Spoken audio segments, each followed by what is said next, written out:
श्री कृष्ण का उद्धव के साथ विरज में प्रत्यागमन। श्री नारद जी कहते हैं, राजन, इस प्रकार भक्त का वचन सुनकर भक्त वत्सल अच्युत ने अपने कहे हुए वचन को याद करके विरज में जाने का विचार किया। समस्त कार्यभारों पर दृष्टि रखने के लिए बलदेव जी को मथुरा में ही छोड़कर चंचल घोड़ों से जुते हुए किंकड़ी जाल मंडित स्वर्ण चटित सूर्य तुल्य तेजस्वी रथ पर उद्धव के साथ आरूढ़ हो भगवान श्री कृष्ण भक्तों को दर्शन देने के लिए नंदगांव को गए। गोवर्धन, गोकुल और वृंदावन को देखते हुए श्री कृष्ण यमुना के मनोहर तट पर पहुंचे। ब्रजेश्वर श्री कृष्ण को देखते ही कोटि कोटि गौएं चारों ओर से दौड़ती हुई उनके पास आ गई। उन सबके स्तन से स्नेह के कारण दूध झर रहा था। वे कान और पूंछ उठाकर रवा रही थी। उनके साथ बछड़े भी थे। मुख में घास के ग्रास लिए खड़ी हुई गौएं नेत्र से आनंद के आंसू बहा रही थी। उनकी व्यथा वेदना दूर हो गई थी। राजन, जैसे बादल रथ अरुण और अश्वियों सहित शरत काल के सूर्य को ढक लेती हैं, उसी प्रकार उद्धव के देखते देखते गौओं ने उस रथ को सब ओर से घेर लिया। गोपाल श्री हरि उन सब गौओं के अलग अलग नाम बोलकर अपने श्री हस्त से उनके अंगों को सहलाते हुए बड़े हर्ष को प्राप्त हुए। गौओं के समुदाय को उनके समीप गया देख श्री दामा आदि व्रज बालक विस्मित हो परस्पर कहने लगे। गोप बोले, सखाओं, उस वायु के समान वेगशाली तथा झांझ की ध्वनि के समान शब्द करने वाले कलश और ध्वज सहित रथ को जिसमें सैकड़ों अश्व जुटे हैं तथा जो शत सूर्यों के समान शोभाशाली है, गौओं ने कैसे घेर लिया है। गौओं के इस हर्ष से ये सूचित होता है कि इस रथ पर दूसरा कोई नहीं, साक्षात व्रजराज नंदन ही आ रहे हैं, क्योंकि हमारे दाहिने अंग भी फड़क उठे हैं और नीलकंठ पक्षी हमारे ऊपर उठकर बंदरवार का सा विस्तार करते हैं। श्री नारद जी कहते हैं, राजन, मन ही मन ऐसा विचार करके वे सब गोप वहां आ गए। आने पर उन लोगों ने अपने मित्र माधव को उसी प्रकार देखा जैसे साधारण जन अपनी खोई हुई वस्तु के मिल जाने पर उसे देखती हैं।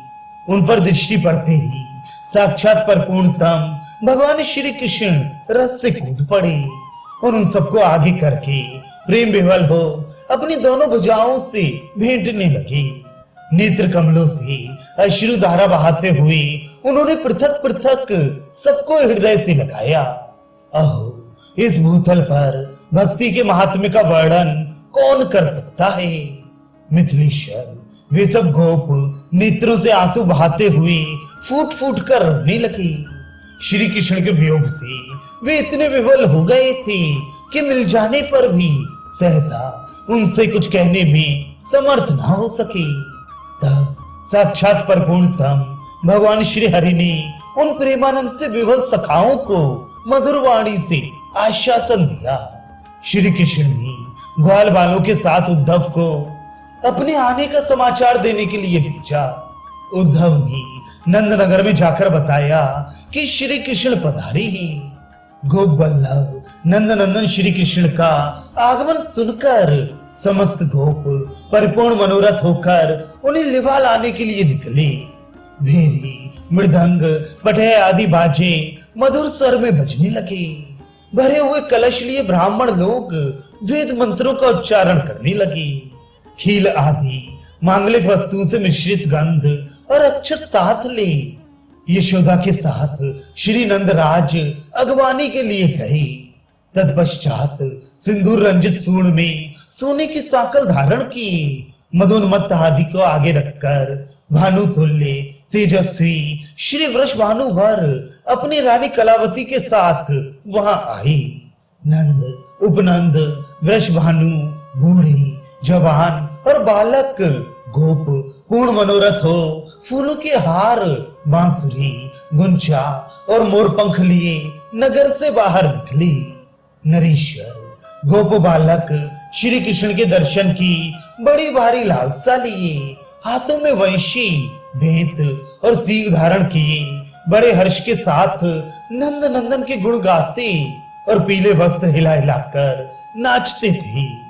सखियों के मुख से श्री हरि के शुभ आगमन का शुभ संवाद सुनकर श्री राधा शयन से उठ खड़ी हुई और महान हर्ष से युक्त हो उन्होंने उन सबको अपने भूषण उसी प्रकार लुटा दिए जैसे प्रसन्न हुई नूतन पद्मिनी अपनी सुगंध लुटाया करती है। मिथिलेश्वर गोपांगनाओं के 8, 16, 32 और 2 यूथों के साथ श्री राधा मनोहर शिविका पर आरूढ़ हो श्रीधर के दर्शन के लिए आई। निरपेश्वर इसी प्रकार करोड़ों गोपियां अपने घर का सारा कामकाज छोड़कर उल्टे सीधे वस्त्र और आभूषण धारण किए वहां आई। प्रेम के कारण वे मन के समान तीव्र गति से चल रही थी। ऐसा लगता था कि वृक्ष, गौ, मृग और पक्षियों सहित सारा ब्रज मंडल श्री कृष्ण को आया हुआ देख प्रेम से आतुर हो उठा है। श्री कृष्ण ने मस्तक पर अंजलि बांधी पिता श्री नंदराज को और मैया यशोदा को प्रणाम किया। बहुत दिनों के बाद आए हुए अपने पुत्र को दोनों भुजाओं में भरकर और हृदय से लगाकर श्री नंदराज ने अपने नेत्र जल से उनको नहला दिया। यशोदा सहित श्री नंद का मनोरथ आज चिरकाल के बाद पूर्ण हुआ था। नंद, उपनंद और वृषभानु आदि संपूर्ण बड़े बूढ़े गोपों को प्रणाम करके उनके आशीर्वाद ले श्री कृष्ण समवयस्क मित्रों से परस्पर गले मिले और अपने से छोटे सखाओं का हाथ पकड़कर उनके साथ बैठे।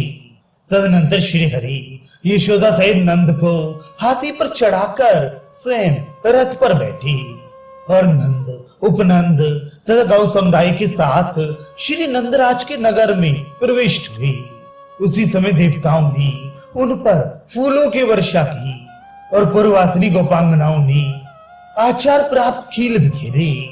श्री हरि के घर पधारने पर गोपों ने वहां जय हो ऐसे मांगलिक शब्द का बारंबार उच्चारण किया।